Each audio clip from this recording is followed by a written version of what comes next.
how by practicing bhakti sincerely, you can get to the point of joy and purpose in life. And he's a senior disciple of His Holiness Romapad Swami Maharaj, and he's going to talk about New Year resolutions today. So please welcome Sundaranand Prabhu. Hare Krishna.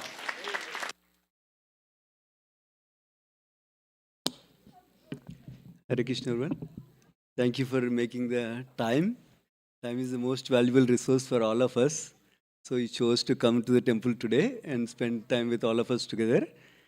So I have time till 6:10 today because of the slokas recitation today.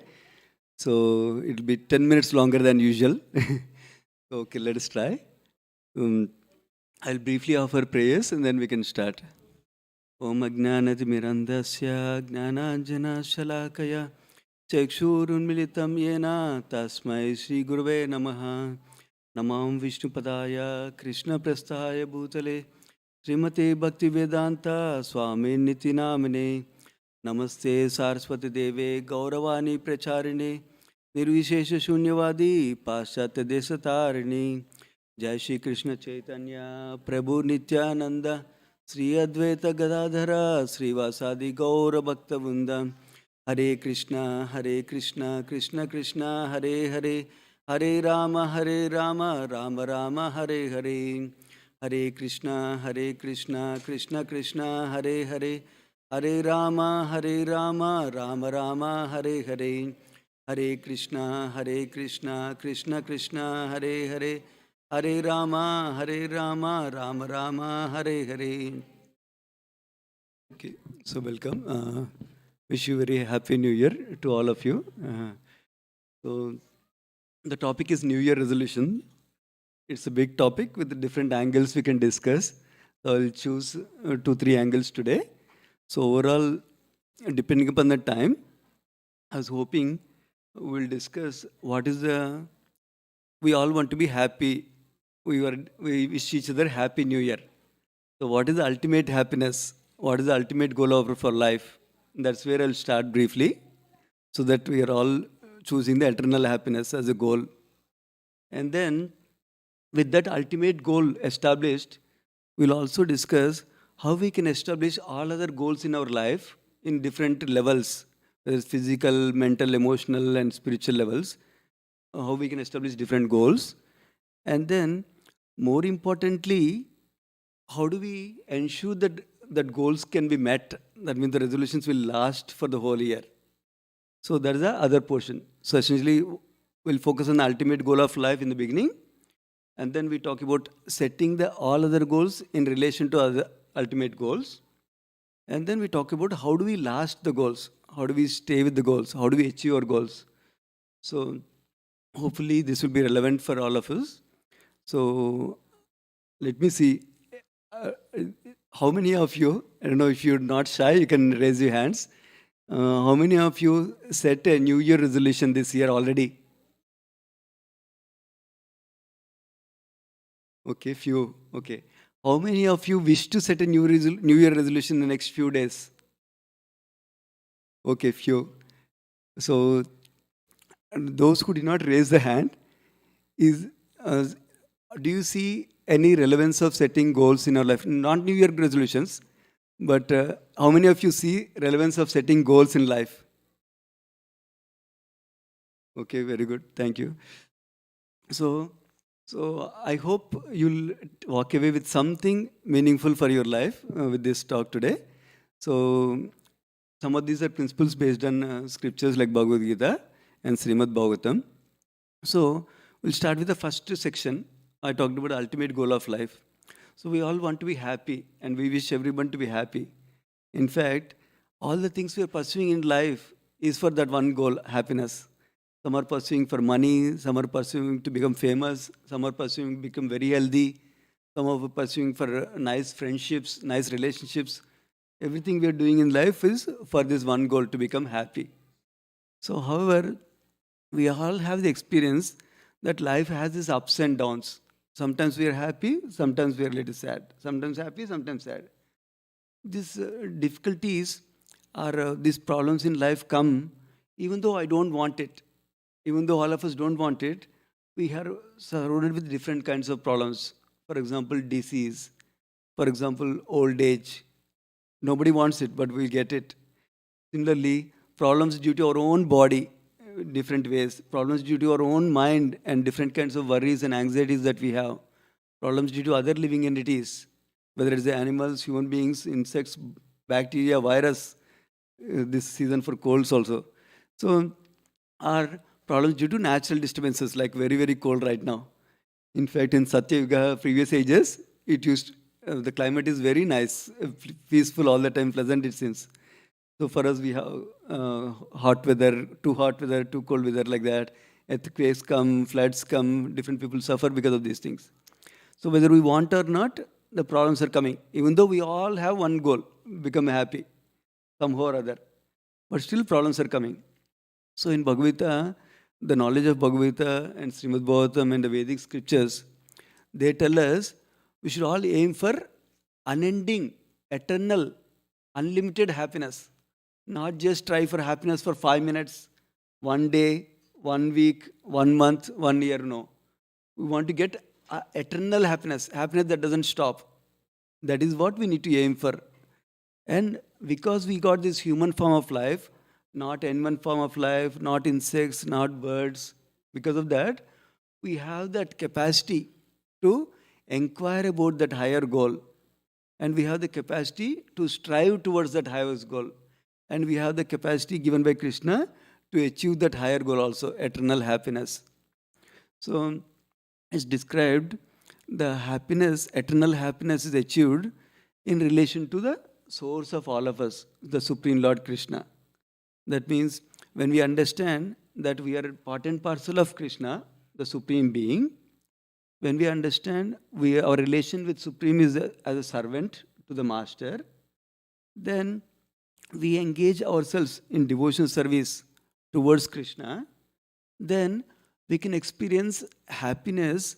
Not only that, Srimad Bhagavatam describes, we can experience satisfaction right now.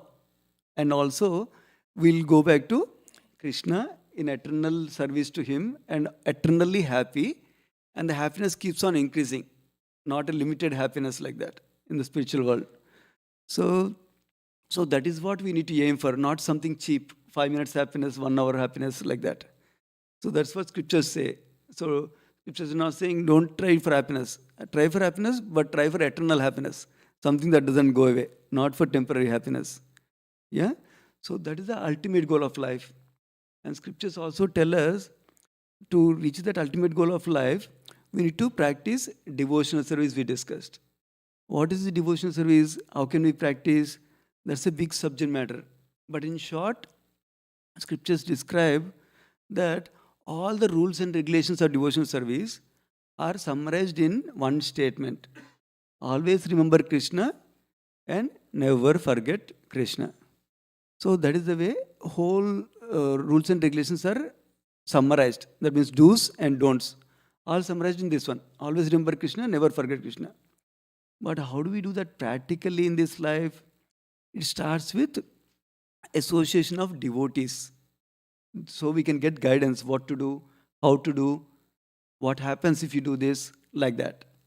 And in the association of devotees, we learn one of the most important thing that we need to focus in our life as a devotees is to chant Hare Krishna Mahamantra. Hare Krishna, Krishna Krishna, Hare Hare, Hare Rama, Rama Rama, Hare Hare. In fact, some devotees describe everything else we are doing in devotional service, whether it's hearing, whether it's singing glories of Krishna, sharing something about Krishna, discussing pastimes of Krishna, or whether it is doing some sacrifice for Krishna, everything that we are doing in devotional service can be calibrated to focus on chanting of the holy name. I used to think, how is that possible? Then I contemplated for some time on that subject. You can also contemplate for some time to see that how when we hear something from Guru Sadhu Shastra, they're emphasizing the importance of chanting of the holy name. Or they're telling something about our relationship with Krishna. So with that understanding of Sambandha Gnana, of our relationship with Krishna, we can chant the holy name with that understanding properly. And then and also we hear about Abhideya Gnana. That means how to practice devotion service like that. And those also are describing how we need to develop a relationship with Krishna through chanting of the holy name. For example, Srimad Bhagavatam ends with the chanting of the holy name as the main thing that we need to practice like that. So like that, and Bhagavad Gita, Krishna describes many places that person who has these qualities, person who is humble, person who is a patient, person who is kind, person who is giving shelter to others, person who preaches the message of Bhagavad Gita, they're all dear to me, like that he describes. So all these qualities that are dear to Krishna, we get also by starting with the chanting of the holy name, Hare Krishna Mahamantra. Hare Krishna, Krishna Krishna, Hare Hare, Hare Rama, Rama Rama, Hare Hare. So that means, and the way we can do this is when we remember what is our ultimate goal, which is to be eternally happy in the service of Krishna. When we remember that ultimate goal, then whatever decisions we're making in life, including moment by moment choices we make in life, that can be connected towards that ultimate goal. That is the desire. In fact, one of the devotees in our congregation has this on their WhatsApp status that devotion progress depends on moment to moment choices, not choices once a year, not choices once in 10 years. What are we doing every moment? What are we supposed to make decisions moment by moment? What we are supposed to do is, scriptures describe, we're supposed to, many talk about surrender to Krishna. So the surrender to Krishna is described in a verse that has 6 limbs for surrendering. Out of them, first 2 I'll describe. Anukulasya sankalpa, Pratikulasya varjanam. Anukulasya sankalpa means whatever is favorable for devotion service, we accept it. Whatever is not favorable for devotion service, we reject it. So that is what we are doing moment by moment, basically, every moment. In fact, there is a simple formula as devotees, practicing devotees, to make all decisions. Is this favorable to Krishna? Is this pleasing to Krishna? Is this not pleasing to Krishna? Is this unfavorable to Krishna? Or is Krishna doesn't like it? Like that. So we can evaluate with that barometer. Then the question comes, how do we know what is favorable to Krishna consciousness? What is pleasing to Krishna? That is why we'll hear from Guru, Sadhu, and hear from Shastra, read Shastra, scriptures. Then we know what is pleasing to Krishna, what is favorable to Krishna consciousness, what is favorable to my bhakti to grow like that. So then we take, accordingly, each moment we can discuss. For example, if I feel like shouting at somebody, is that pleasing to Krishna? Obviously no. Why? Because Krishna loves everybody. Krishna wants us to live together cooperatively. So then when you get the answer, when we establish what is our ultimate goal, then when we are running moment by moment decisions, everything is taken care of. For example, a simple example I'll give you. For example, I don't take care of my health. I take care of only bhakti, chanting, hearing, reading, that's all. Then somebody may ask a question, is that pleasing to Krishna if I don't take care of my health? Obviously no, because Krishna was the first person who wants us to be eternally, always happy. So when our health is bad, we are not happy. When health is bad, we cannot do devotion service. So now there are 2 impetuses. One is Krishna loves us to be healthy. And only when I'm healthy, then I can serve Krishna. When we understand these 2, then we naturally take care of our health by eating properly, not eating whatever we want. Then by taking care of the body with proper yoga or exercise, whatever we choose, like that, and also sleep. So like that health will fall into line. And then coming to relationships, we discussed briefly about relationships. So if I understand everybody is part and parcel of Krishna, everybody is dear to Krishna, everybody has potential to serve Krishna, then naturally my dealings will be to increase the potential of service to Krishna, not stop the potential of service to Krishna. So with that understanding, our dealings also will be nice to each other. Similarly, when we're doing office work also. So when we connect to the ultimate goal, if we go to the office and do this work, Then I get some money so I can peacefully practice Krishna consciousness by taking care of my family, taking care of myself, and practice Krishna consciousness. When I see that in that consciousness, then I don't do overdo the work by not able to do time for chanting, hearing, like that devotion service. I do it right amount of time because the purpose of doing the work is to do devotion service, not the other way around. So then when I connecting with the ultimate goal, everything like this in life, then our life becomes perfect. So we are all practicing towards that goal. So obviously we are not perfect now, many of us, but by practicing, by keeping Krishna in the center, that means by evaluating everything, is it pleasing to Krishna? That's what is called Krishna in the center.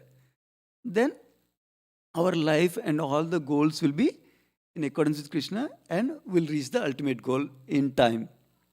So we can strive like this in life with enthusiasm, confidence, and patience. That Rupa Goswami mentions in a book called Nectar of Instruction.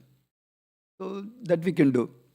So now, so we discussed first topic about what is the ultimate goal so far and how everything can be connected to ultimate goal. Now let us switch to the second topic, which is connected to the first topic. So what kind of goals we need to set? And at the transition points like this new year, there's a renewed enthusiasm for everybody. Something new is coming. So we utilize that enthusiasm to reflect on the past and then select the right resolutions for us that will support the ultimate resolution, ultimate goal, which is to be eternally happy in service of Krishna.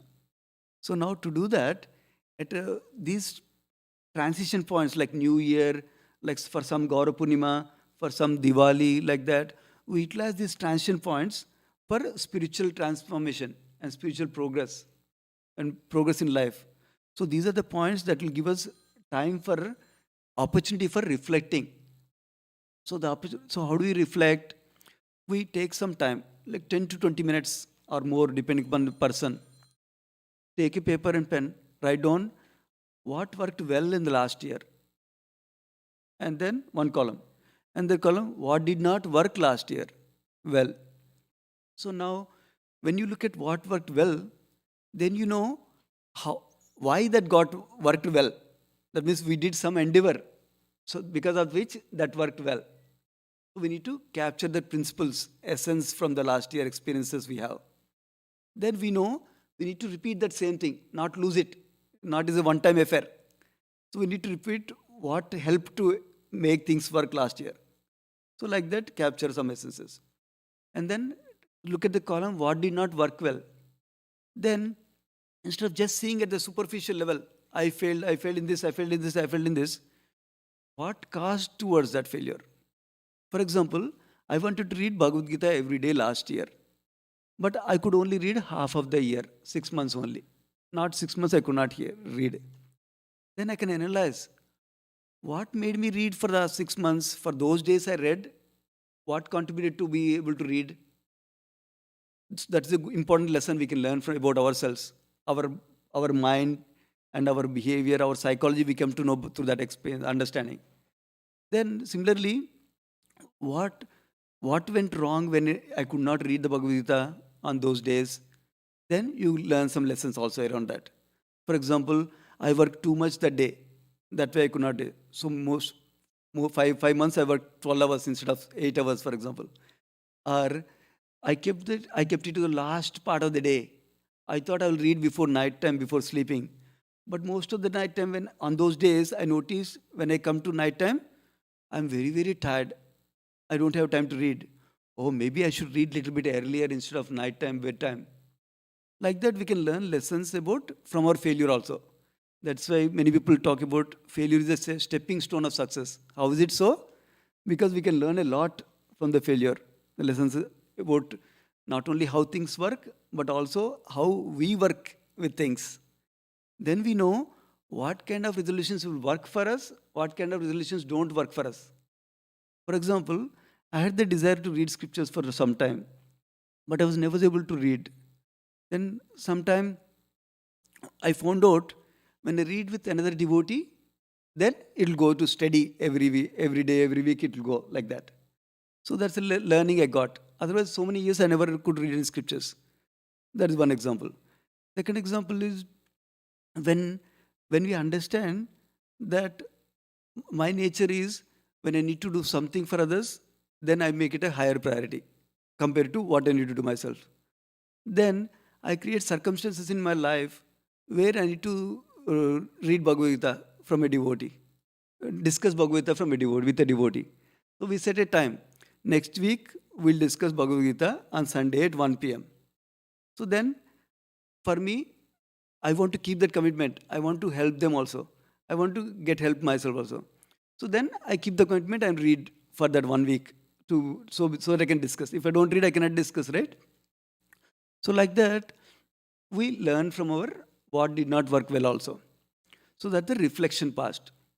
Now, one thing what we need to do with what we did not work well is, we need to learn to repent in a constructive way.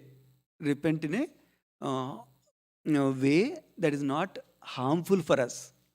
That means repentance should not go into ignorance. Repentance should not go into guilt and shame that we can't positively make any steps. The repentance in what did not work well should lead us to taking some positive steps. So that way we can make things work this year. That is another thing to remember about repentance. Another thing, so now we reflected on ourselves, what worked well, what did not work well, and learned some principles now. Now we can also consult mature mentors that we have, mature devotees we have in our association we have. And then in some situations where you need it, then based on that, our self-reflection and guidance from the seniors, mentor, then we can formulate the resolutions that will work for this year like that. So now we talked about already the ultimate resolution for all of us, which is to be eternally happy in service to Krishna. That we already understood. Now, everything else we are doing should be aligned to that ultimate goal also we discussed. Now, to set the goals for rest all the areas of the life, there are 2-3 ways to look at it, our whole life. One categorization I like to look at is health, sadhana.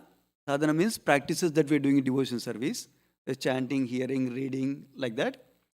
Family and relationships, and then service.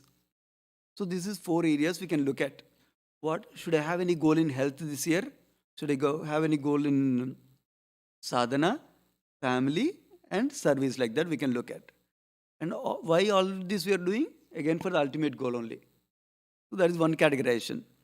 Another way to look at is, some people like the model of what are the roles I'm performing in this lifetime.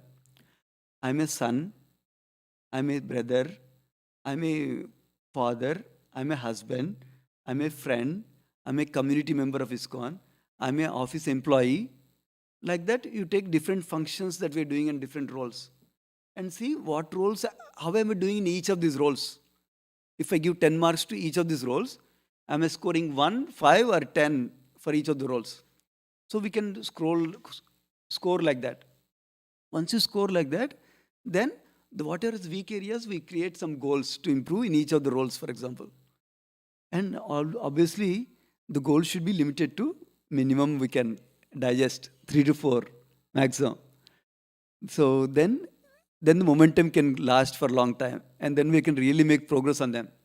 And good thing about the goals is, if we achieve one goal, Sri Radha Madhav ki jai, Jagannath Baldev Subhadra ki jai, Nitai Gaur Sundar ki jai, Srila Prabhupada ki jai. We'll go for another 10 minutes till 6:10 only. So we look at each of the roles. How am I doing? Then actually, if you really take a paper and pen, many of us will be surprised how we are doing in each of the area. We have in the back of the mind, I'm not doing well with my family, I'm not doing well with service, whatever is there. As a brother, as a son, as a father, like that. But when we take a paper and write it down, then we see the reality. Oh, I'm only doing, on these 3 areas, I'm doing less than 5. Other areas, I'm doing more than 5. So let me focus on them. Like that. So that is another way we can identify what goals we can have. Then we can keep the goals for the year. So that is the second topic. First topic was, what is your ultimate goal of life? Second topic is, how do you reflect on the past and how do we decide the goals for the new year, like that. That's two things we understood now. The third aspect is, it's described, there are many surveys done to understand that many people set the new year goals, but they last only for few weeks, it seems, rather for month or two, not longer. So why is that? That means there's no proper preparation to achieve the goals that we're setting. So we need to set the right goals that we really want to achieve, not all the goals that others want us to achieve. The goals really I want to achieve, that only should be my goals. And then write them down. Writing down the goals has very great power, it seems, psychologists describe. Pen and paper is even more better, it seems, compared to phone, writing on the phone, maybe, notes like that. So write down the goals. And then there are, there's a devotee called Chaitanya Chen Prabhu who nicely summarizes how do we ensure our goals go for long term, we'll achieve the goals like that. He summarizes with 4 key terms. One is inspiration. We all setting a goal because we are inspired for a certain thing in our life. So that inspiration. The nature of inspiration is, inspiration comes in bursts. It doesn't last every day. So, but we are catching the inspiration to set a goal. But the inspiration doesn't last unless we do something. What is it something? Inspiration is at a mental level, at the mind level. So, we need to, Bhagavad Gita says, intelligence is above the mind. Mind is above the senses. Above the intelligence is soul. So, we need to sharpen our intelligence. We need to develop conviction with our intelligence. What is the conviction we want to develop? One is, I can do it, number one. How I can do it, we'll discuss again. I can do it, number one. Number two, we need to develop the reasons why we want to develop that, have that goal achieved. 2 kinds of reasons. One is, if I achieve the goal in 1 year, how will that look like? What is it beneficial for me? How is it beneficial to me? How does it look like? Success look like? Like that, we need to envision. Number one part. That means positive. If you're successful, what happens? Then that is the reason for us to strive for the goal. Another is, if I don't achieve the goal, what is wrong with it? If my answer for that question, if I don't achieve the goal, nothing will happen, then naturally I'm not motivated with that goal. Because anyway, even if I don't achieve the goal, nothing will happen. It's okay. Life will go on like that. Then it's not a strong impetus for me. So we need to find the positive why. We need to find the negative why. If you achieve, what happens? If you don't achieve, what happens? This will strengthen our intelligence and conviction for us. So that way, this can help us whenever our inspiration is low. This can help us with rational faculty. Yes, we need to do it because it's good for us, like this. Like that. So inspiration we talked about, conviction we talked about at the intelligence level. Next is facilitation. Facilitation means ensure an ambience or environment that is supportive to achieving the goals. For example, I mentioned a couple of times, let us say my goal is to read every day 2 slokas of Bhagavad Gita, let us say. Then I need to keep my Bhagavad Gita close to me, wherein I have time. I need to set aside every day I'm going to read after my dinner in the night time or after my lunch in the every day. I need to set some time for it. This habit experts call it habit stacking. That means anyway you will not miss lunch, most people at least. Then you would stack it with the lunch.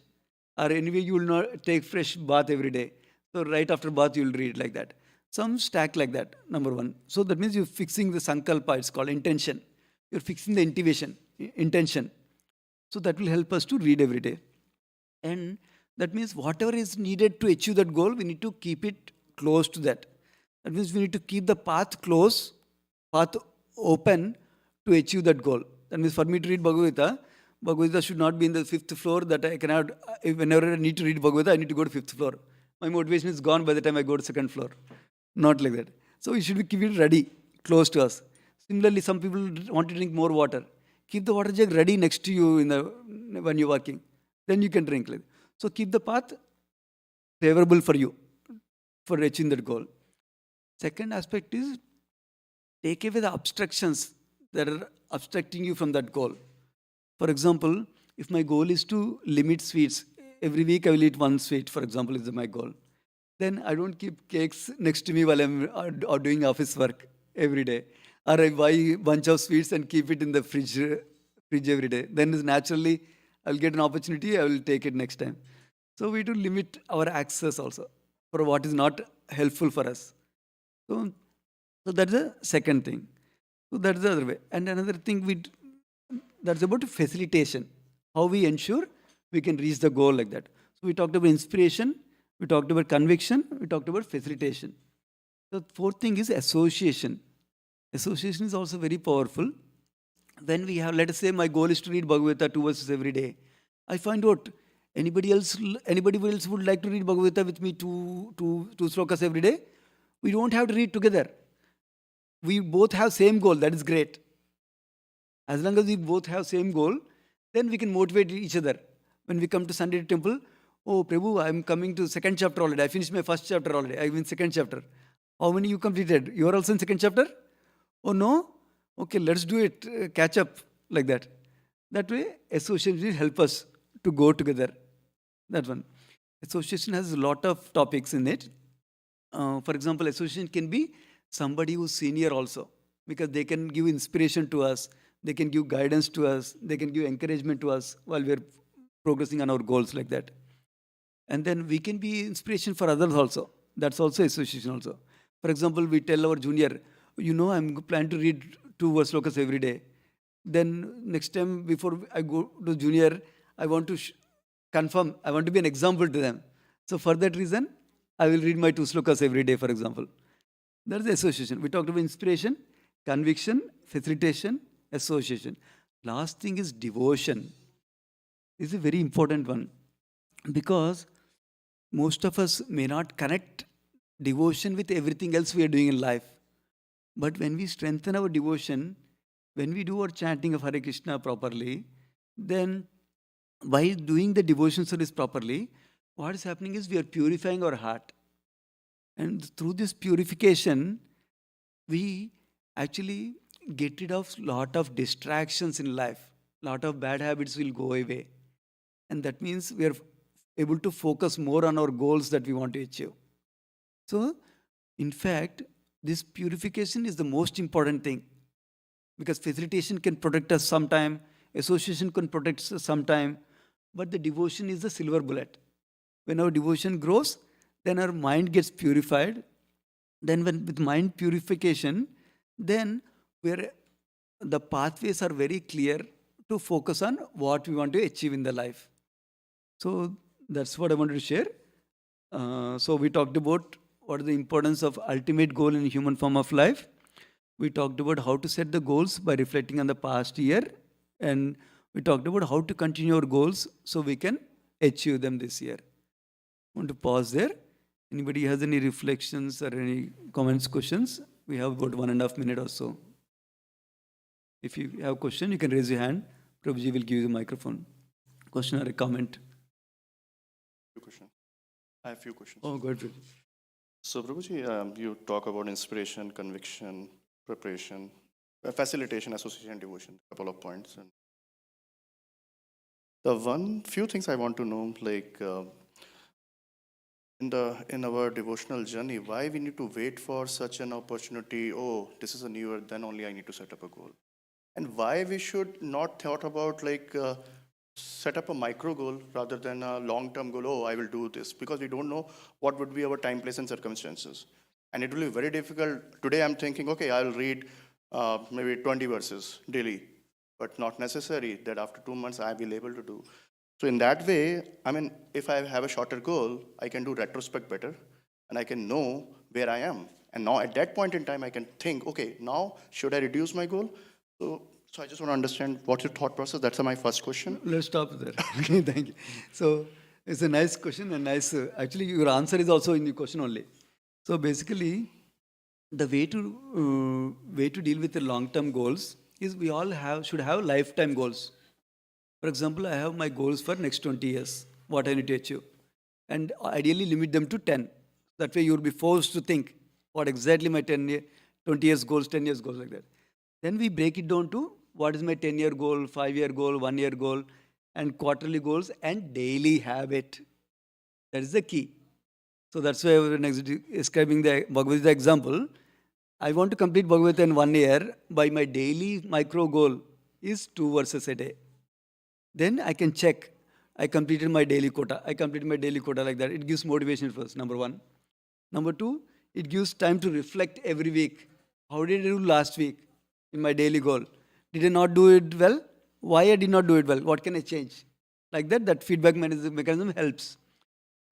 We need to do daily reflection, weekly reflection, and then at a regular point of time to progress on goals like that. And one more question, Prabhuji. You mentioned like every individual has a different role to play in their life, like as a father, brother, sister, husband, wife. So you mentioned like Prabhuji that we need to evaluate ourselves and give us the grade.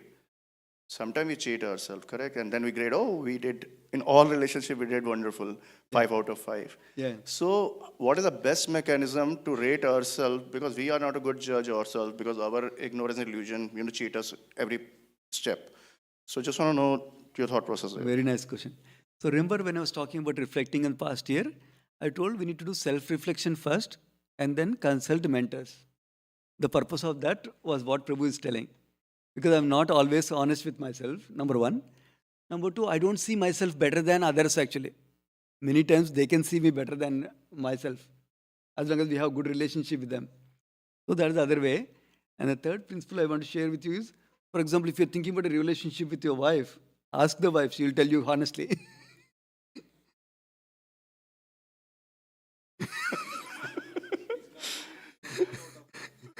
If you want to get a honest feedback. Thank you. Anyone else has any other questions? Hare Krishna Mataji. Yeah, first, go ahead, Sandeep Prabhuji. Hare Krishna Prabhuji. Prabhuji, you talked about reflection. You said that when we reflect, we have to reflect in a way that it's repentance, but there should not be any hurt, as in guilt or shame. So, Prabhuji, is there any utility or a usefulness of this emotion, which is like guilt and shame? Is there any usefulness in any situation in life? Yeah, very nice. Actually, psychological experts say most negative emotions have a very good use for it. For example, guilt. For example, let us say somebody made a mistake. Then I'm going to them. I'm planning to correct them. I'm planning to chastise them, for example. Then the moment I see the guilt emotion in them, and I see the sensations based on that in the body, in their face reactions, then it's an indication for me, you don't really need to chastise them. They're already done. Okay, that is one way negative emotions help psychologists describe. And then way is, this is about how it helps other person. And when I'm guilty myself, feeling guilty myself, if I'm staying there long term, is not helpful for me. Because guilt is not an emotion that helps us to grow. So, but if I'm guilty, for example, in a social circle, everybody is reading Bhagavad Gita verses 2 verses a day. And every week we meet to say, how are you doing, how are you doing? And I'm the only one every week saying that I could not get time, I could not get time. After 5 months, I'll realize, oh my God, I'm the only one. So then I will improve. That way, there is some positive aspect to it. But generally, guilt as emotion, we're not meant to stay there longer time because then it is not productive generally. But there are some circumstances, as an example, where it will help also. Make sense? Okay. Richamati. By the way, if any of you are hungry, the prasadam is being served downstairs. Feel free to leave any time. I'll answer any questions. Hare Krishna Prabhuji, thank you for a wonderful lecture. So I have a question, Prabhuji. Sometimes, maybe the last year might not be very good for people. People might have lost their job, might not be medically fit, out of any circumstances, family problems, something. But with, as you mentioned, that when New Year comes, we have some hopes, enthusiasm comes, and people tend to, set up the goals. But as a time passes, the circumstances doesn't improve, and people feel frustrated, and they lose the hope, and hence the goals which we set up also are left behind, and we don't realize it as in when we left it behind until we realize it by the end of the year. So, if you can give an insight, Prabhuji, how can we deal with this? Very nice question, Mati. So the way I understood is many times we set the goal in the beginning of the year, but due to different circumstances, we either lose track of them altogether or we are not able to do because of some reason like that, right? How do we deal with it?